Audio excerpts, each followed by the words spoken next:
நம்ம சேனலில் தொடர்ந்தாப்பா நீங்கள் வீடியோக்குள்ள பார்க்க நினச்சிங்கன்னா இதுவும் நம்ம சேனலை சப்ஸ்கிரைப் பண்ணுங்க கீழே பெல் சிம்பிள் இருக்கும் அதையும் கிளிக் பண்ணுங்க. சரி வாங்க நம்ம வீடியோக்குள்ளே போகலாம். வணக்கம் நண்பர்களே. ஒரு கிராமத்தில் ராமசாமி என்பவர் வாழ்ந்து வந்தார். அவர் வீட்டு தோட்டத்தில் ஒரு முருங்கை மரம் இருந்தது.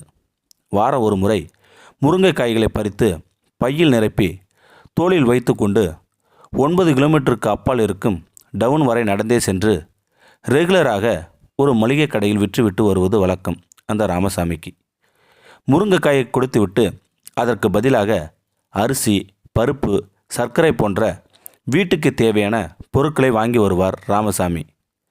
ராமசாமி கொண்டு வரும் முருங்கைக்காயின் சுவை அந்த பகுதி மக்களிடையே மிகவும் பிரபலமாக இருந்து வந்தது. இதை பயன்படுத்தி மற்ற முருங்கைக்காயோடு கலந்து மளிகை கடைக்காரரும் நல்ல லாபம் சம்பாதித்து விடுவார் மளிகை கடை வியாபாரி. பல வருடமாக ராமசாமி முருங்கைக்காயை கொண்டு வருவதால் மளிகை கடைக்காரர் அதை எடை போட்டு பார்ப்பதே இல்லை. ராமசாமி சொல்கின்ற எடையை அப்படியே நம்பி அதற்கு ஈடான மளிகை பொருட்களை கொடுத்து அனுப்பி விடுவார் அந்த மளிகை கடை வியாபாரி. காரணம், ராமசாமியின் நேர்மையும் நாணயமும் எல்லோருக்கும் தெரிந்ததுதான் அந்த ஊர் மக்களுக்கு. ஒரு நாள் ராமசாமி 10 கிலோ முருங்கைக்காயை கொடுத்து விட்டு அதற்கான பொருட்களை வாங்கி சென்றார் ராமசாமி. சிறிது நேரத்தில் 10 கிலோ முருங்கைக்காயை மொத்தமாக வேண்டுமென்று ஒரு சமையல்காரர் வந்து கேட்க அவருக்காக மளிகை கடைக்காரர் எடை போட அதில் 9 கிலோ மட்டுமே இருந்தது. மளிகை கடைக்காரருக்கு ரொம்ப ஒன்றுமே புரியல. அன்று முழுவதும் மளிகைக்காரருக்கு தூக்கமே வரவில்லை.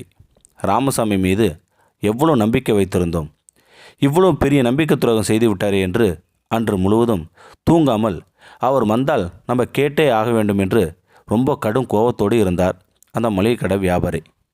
இத்தனை வருடங்களாக இப்படி முட்டாள்தனமாக எடை குறைவான முருங்கைக்காயை வாங்கி ஏமாந்து விட்டோமே என்று நினைத்து கொண்டார் வியாபாரி. அடுத்த முறை ராமசாமி வந்தால் சும்மா விடக்கூடாது என்று கடும் கோபத்தில் இருந்தார் அந்த மளிகை கடை வியாபாரி. 4 நாட்கள் கழித்து ராமசாமி மிகவும் சந்தோஷமாக வந்தார் கடைக்கு. நல்ல விளைச்சல் என்பதால் நிறைய கொண்டு வந்திருந்தார் ராமசாமி. கையும் களவுமாக பிடிக்க வேண்டும் என்று எத்தனை கிலோ என்று மளிகை கடைக்காரர் கேட்க 10 கிலோ என்றார் ராமசாமி.